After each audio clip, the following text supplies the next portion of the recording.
తాడేపల్లి పరిధిలో సంచలన ఘటన వెలుగులోకి వచ్చింది. మైనర్ బాలుడిపై విచక్షణారహితంగా ఎస్ఐ దాడి చేసినట్లు ఆరోపణలు తీవ్ర కలకలం రేపుతున్నాయి. విచారణ పేరుతో పోలీస్ స్టేషన్ కు పిలిపించి కనీసం ప్రశ్నించకుండానే బాలుడిని ఎస్ఐ కొట్టారని బాధిత బాలుడు ఆరోపించాడు. ప్రకాష్ నగర్ లో జరిగిన ఓ గొడవ నేపథ్యంలో తన బాబాయికి గాయాలు కావడంతో ఆసుపత్రికి సహాయం చేయడానికి వెళ్లినట్లు బాలుడు చెబుతున్నాడు.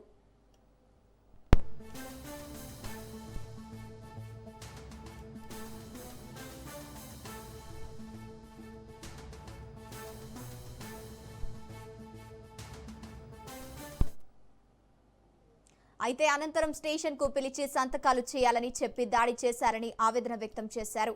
కుటుంబ పోషణ కోసం చిన్న వయసులోనే పనిచేస్తున్న ఆ బాలుడిపై జరిగిన ఈ ఘటనపై స్థానికంగా తీవ్ర ఆగ్రహం వ్యక్తమవుతోంది.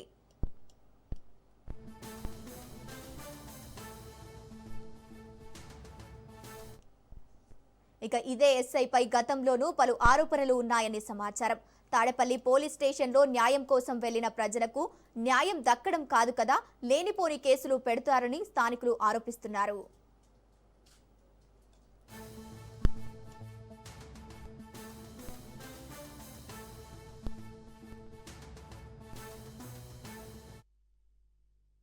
నా పేరు వీర్ల శివ. నేను మా నాయనమ్మ కాడంట, మా అమ్మ మా నాన్న చనిపోయారు. మా తమ్ముడు మా నాయనమ్మ పనిచేసే స్థానం లేదు. నేను పనికి వెళ్ళి పోషించుకుంటా, మా తమ్ముడు చదువుకుంటాడు. మా బాబాయ్ గాను వేరే వాళ్ళకి గొడవ అయిందంట. నేను లేనప్పుడు పెన్ నుంచి వస్తుంటే అంబులెన్స్ ఎక్కించారు, తలగా పొలిగిందని. నేను హాస్పిటల్కి వెళ్ళి వచ్చాం, ఎమ్మెల్సీ రిపోర్ట్ ఇచ్చాం. తర్వాత 2 రోజులు అయినాక మా మామకు ఫోన్ చేశారు. పని నుంచి వచ్చినాక మా మామ ఫోన్ చేశారు, సాయి ప్రసాద్ గారు.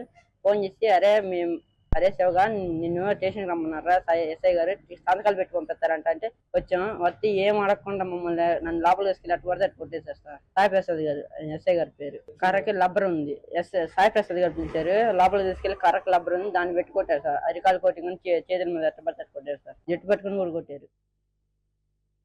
నేను రాగానే పిల్లోని లోనకి తీసుకెళ్ళిపోయాడు. లోనకి తీసుకెళ్ళిపోయి నువ్వు బయట ఉండు, వచ్చావా నిన్ను కొడతా అని అన్నాడు. అంటే సరేలేండి నేను రానులేండి అన్నా. నేను బయటనే ఉన్నా. ఆయన తలుపు పెట్టి గడిపెట్టి పిల్లని కొట్టాడు. ఏందిరా అంటే కొట్టిండమ్మా నన్ను.